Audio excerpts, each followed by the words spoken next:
Du nouveau sur le plateau de C'est bon de savoir, des programmes à couper le souffle. Retrouvons-nous tous les lundis soirs pour notre capsule Bonjour la semaine.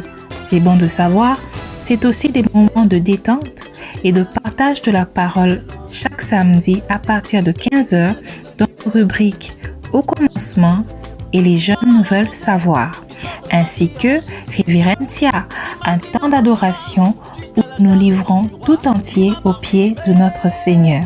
C'est bon de savoir l'atmosphère qu'il nous faut. Connectons-nous tous ensemble sur notre chaîne YouTube et notre page Facebook C'est bon de savoir.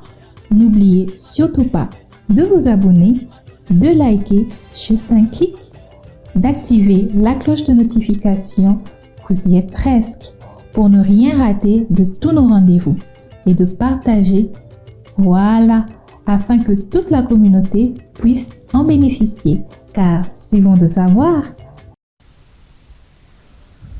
Bonjour à tous et bienvenue sur le plateau de C'est bon de savoir. Nous sommes dans notre rubrique Bonjour la semaine et je suis Nina Shekinanzo. Un réel plaisir pour moi encore de nous retrouver au travers de cette capsule. Dernièrement, nous sommes en train de parler de comment se maintenir dans la victoire. Et j'avais soulevé 3 points. Le premier était notre position en Christ. Cette position, n'est-ce pas, qui nous aide à nous maintenir dans notre position de victoire. Et aujourd'hui, nous allons parler du deuxième point qui est garder une foi ferme. Comment se maintenir dans la victoire? Eh bien, c'est en gardant une foi ferme. Nous allons lire Romains 10, le verset 17. La Bible dit ainsi, la foi vient de ce qu'on entend, et ce qu'on entend vient de la parole de Christ. Bien-aimé, la foi, c'est rester ou demeurer têtu dans ce que Dieu dit. Tu as remporté la victoire autrefois, tu as relevé des défis autrefois, parce que tu t'étais accroché à une parole que Dieu t'avait donnée. Et pour te maintenir dans cette victoire, tu dois continuer de croire dans ce que Dieu dit. En lisant cette portion de l'Écriture, la Bible nous fait comprendre déjà que ce n'est pas toutes les paroles que nous entendons, ce n'est pas toutes les paroles que nous écoutons qui nous donnent la foi ou qui édifient notre foi. C'est ce qui vient de la parole de Dieu.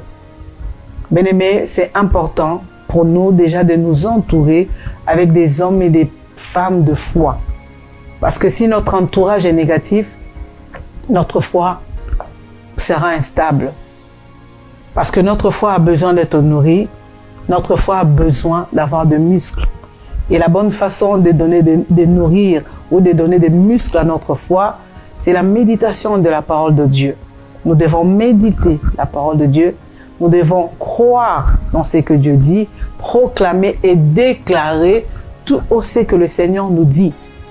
Autrefois, tu étais malade et tu as eu ta guérison parce que tu avais cru dans ce que Dieu t'avait dit.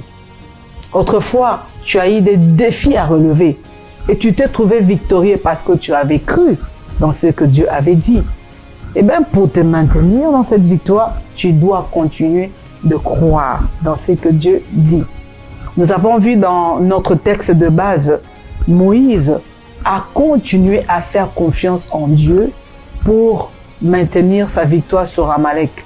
Nous aussi, nous devons continuer à faire confiance en Dieu en gardant une foi ferme, peu importe les circonstances. Même lorsque nous voyons le contraire, nous devons croire dans ce que Dieu nous avait dit. Que le Seigneur vous bénisse.